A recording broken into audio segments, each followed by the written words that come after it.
Good morning. BSc Part 3rd, Paper 2nd, Quantum Mechanics. Today we are going to discuss diffraction at a single slit. आज हम एकल slit से विवर्तन को पढ़ेंगे.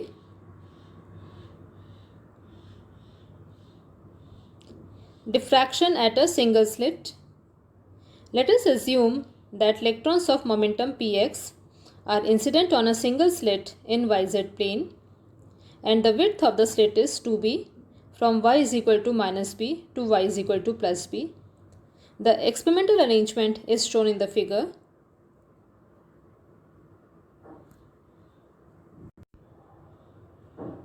मान लीजिए एक इलेक्ट्रॉन पुंज एक स्लिट अर्थात रेखा छिद्र की ओर x डायरेक्शन में मोमेंटम p से गति कर रहा है. इस रेखा छिद्र की चौड़ाई 2b है. यह 2b चौड़ाई y is equal to minus B से y is equal to plus B तक है. इस स्लिट की चौड़ाई 2b होने का अर्थ हुआ कि जो इलेक्ट्रॉन पुंज इंसिडेंट है उस इलेक्ट्रॉन पुंज की चौड़ाई भी 2b है और इस स्लिट विड्थ के बाहर इलेक्ट्रॉन पुंज का कोई अस्तित्व नहीं है. ऐसी स्थिति में t इज इक्वल टू 0 पर हम वेव फंक्शन लिख सकते हैं. Psi y0 is equal to 1 upon under root 2b for modulus y less than equal to b and is equal to 0 for modulus y greater than b. ये equation 1 है. यहाँ ये clear है कि इस वेव फंक्शन का existence सिर्फ y is equal to minus B से y is equal to plus B तक है और प्लस बी के बाद में और माइनस बी के पहले इस वेव फंक्शन का एग्जिस्टेंस नहीं है, इसलिए उसका मान 0 लिखा गया है. ये वेव फंक्शन साई y0 एक नॉर्मलाइज्ड वेव फंक्शन है. इसे हम देख सकते हैं. Integral minus infinity to infinity psi y0 square d y. यहाँ हम लिमिट्स को माइनस इन्फिनिटी और प्लस इन्फिनिटी से चेंज करके माइनस बी से प्लस बी तक लिखते हैं. ऐसा इसलिए लिखा है क्योंकि इन लिमिट्स के बाहर वेव फंक्शन साई y0 का कोई एग्जिस्टेंस नहीं है. अब इसे इंटीग्रेट करने पर वैल्यू आती है 1 upon 2b integral minus B to B d y. Integral d y का मान 2b आता है. 2b कैंसिल होकर सिर्फ 1 आ जाता है. इसका मतलब वेव फंक्शन साई y0 एक नॉर्मलाइज्ड वेव फंक्शन है.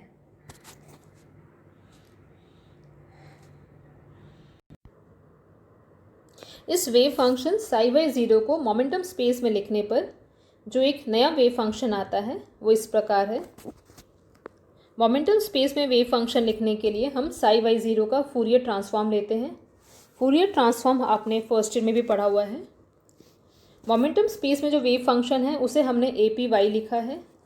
So A P Y is equal to 1 upon under root 2 pi H cross integral psi y0 exponential minus I P Y by H cross Y D Y. Psi y0 का मान होता है 1 upon under root 2b. इसे हम integral से बाहर लिख लेते हैं और इन लिमिट्स को चेंज करके minus B to plus B कर सकते हैं जो और इन लिमिट्स के बाहर साई y0 का कोई एग्जिस्टेंस नहीं होता है. अब जो वेव फंक्शन का मान आ रहा है वो है 1 upon under root 4b pi H cross multiplied by minus h cross by i P y exponential minus I P y y by H cross और लिमिट्स माइनस बी से प्लस बी. लिमिट्स लगाने के बाद expression हुआ 1 upon under root 4b pi H cross minus h cross by i P y exponential minus I P y b by H cross minus exponential i P y b by H cross. यहाँ हम exponential के दोनों terms को exchange कर देते हैं तो एक माइनस साइन ऐड होता है और वो माइनस साइन बाहर से कैंसिल हो गया. तो रिजल्ट आया 1 upon under root 4b pi H cross by i P y exponential i P y b by H cross minus exponential minus I P y b by H cross.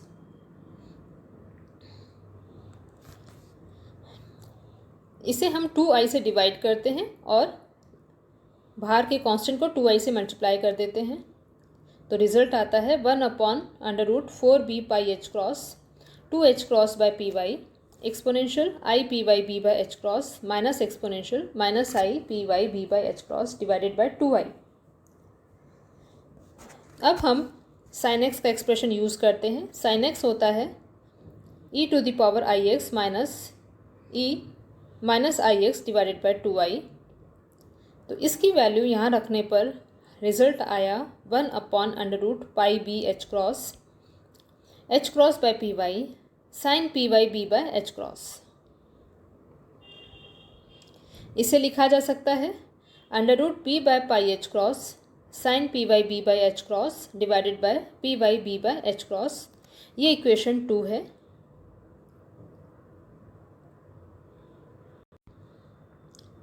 Now this wave function APY is the momentum space wave function of the electron.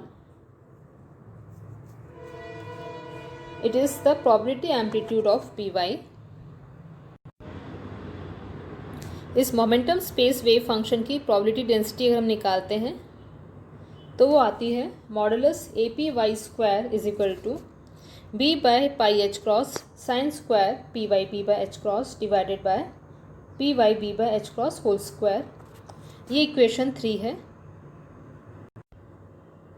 जिस प्रकार हमने position probability density को define किया था उसी प्रकार हम कह सकते हैं कि APY² DPY है। PY और PY प्लस DPY रेंज में इलेक्ट्रॉन के मोमेंटम के पाए जाने की प्रोबेबिलिटी है। So the APY² DPY is the probability of finding the momentum of the particle in the range PY and PY plus DPY।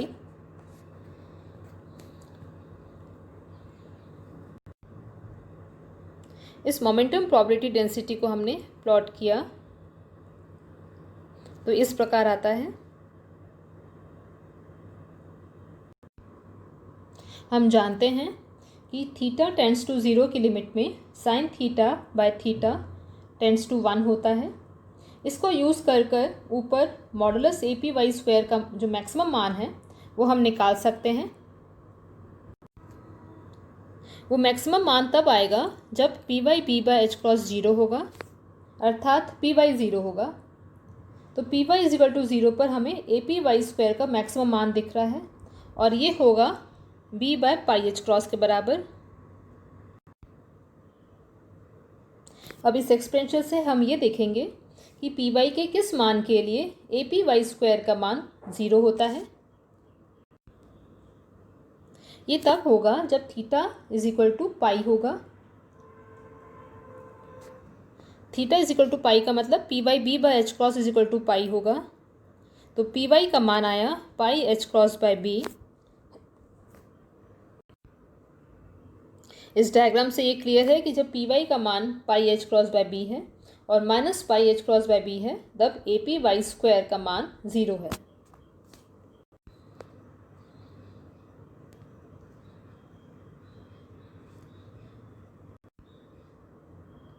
APY² particle के momentum के पाए जाने की प्रोबेबिलिटी बता रहा था, इसलिए हम इंटेंसिटी को लिख सकते हैं I is proportional to modulus APY²। ये इक्वेशन 4 है। किसी एंगल थीटा के लिए हम लिख सकते हैं tan theta is equal to PY by PX। For small angles theta is almost equal to PY by PX। Equation 3 और इक्वेशन 4 को यूज़ करने पर इक्वेशन 3 ये थी जहाँ पर APY मॉडुलस स्क्वायर का मान लिखा था और इक्वेशन 4 है I is proportional to APY²। इन दोनों से हम लिख सकते हैं I is equal to I0 sine square PYB by H cross divided by PYB by H cross whole square. This can be written as I0 sine square theta by theta 0 divided by theta by theta 0 square, जहाँ थीटा का मान PY by PX है। इन दोनों expression से theta 0 का मान निकाला जा सकता है और ये आता है H cross by BPX। Theta is equal to 0 पर sine square theta upon theta 0 divided by theta upon theta 0 square का मान 1 होगा, इसलिए वहाँ पर I is equal to I0 है। इस पोजीशन पर हमें सबसे ज़्यादा इंटेंसिटी मिलती है और इसको हम सेंट्रल मैक्सिमा बोलते हैं। इस सेंट्रल मैक्सिमा के दोनों तरफ हमें फर्स्ट मिनिमा मिलेगा। उसकी पोजीशन निकालने के लिए हम लिख सकते हैं कि फर्स्ट मिनिमा तब होगा जब theta by theta zero pi के बराबर होगा और theta is equal to pi H cross by B P X होगा। Theta P Y by P X के बराबर है, so P Y by P X is equal to pi H cross by B P X और P Y is equal to pi H cross by B. This is equation 6A। यहाँ हमने ये देखा है कि central maxima theta is equal to 0 पर होता है और first minima theta is equal to pi H cross by B P x पर होता है। अगर हम सेंट्रल मैक्सिमा की एंगुलर विड्थ निकालना चाहेंगे तो वो प्लस थीटा से माइनस थीटा तक जाएगी, इसका मतलब 2 थीटा होगी।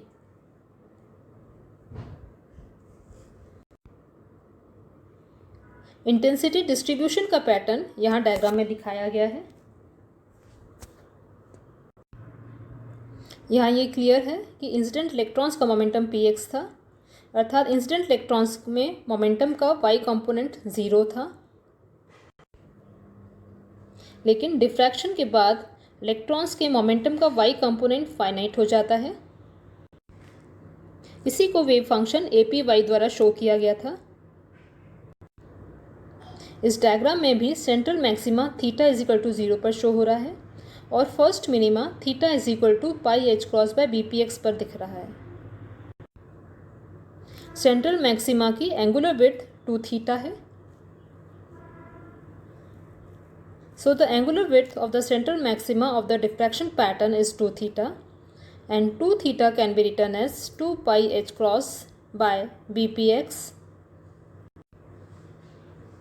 2 pi h cross को h लिख सकते हैं, so 2 theta is equal to h bpx।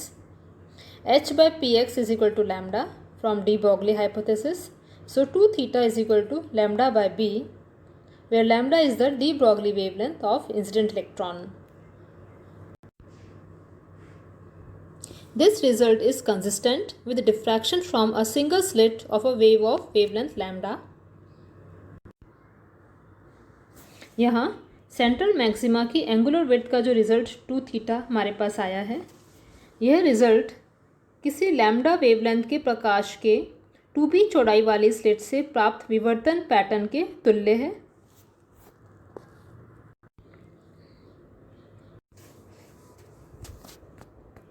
Now we will see the consistency of these results with Heisenberg uncertainty principle।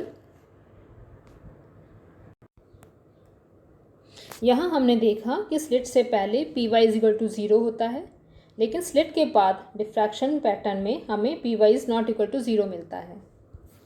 इस पी वाई को हम पी एक्स टेन थीटा लिखते हैं और छोटे एंगल्स के लिए, स्मॉल एंगल्स के लिए टेन थीटा को थीटा लिखा जा सकता है, इसलिए पी वाई हो गया P x into theta. Equation 6A को यूज़ करके हम फर्स्ट मिनिमा के लिए पी वाई की वैल्यू लिखते हैं। ये पी वाई आता है pi H cross by B. Positive Y direction में फर्स्ट मिनिमा के लिए पी वाई का मान है pi H cross by B. इसी प्रकार नेगेटिव वाई डायरेक्शन में भी पी वाई का मान pi H cross by B होगा।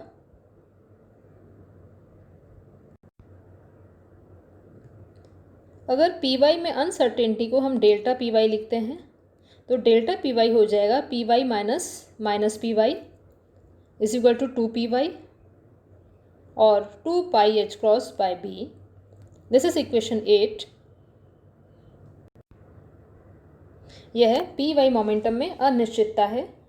इसी प्रकार इलेक्ट्रॉन की पोजीशन में अनिश्चितता को हम लिख सकते हैं डेल्टा वाई, और वाई डायरेक्शन में इलेक्ट्रॉन की पोजीशन में जो अनिश्चितता है वो मैक्सिमम 2b के बराबर हो सकती है।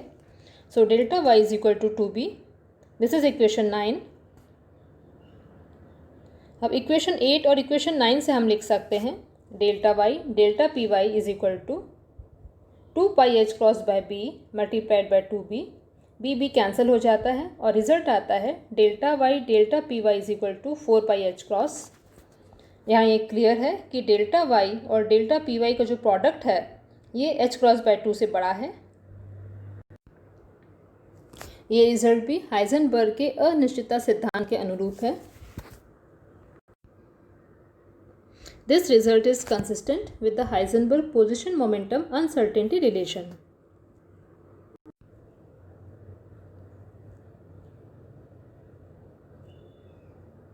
Thank you, students.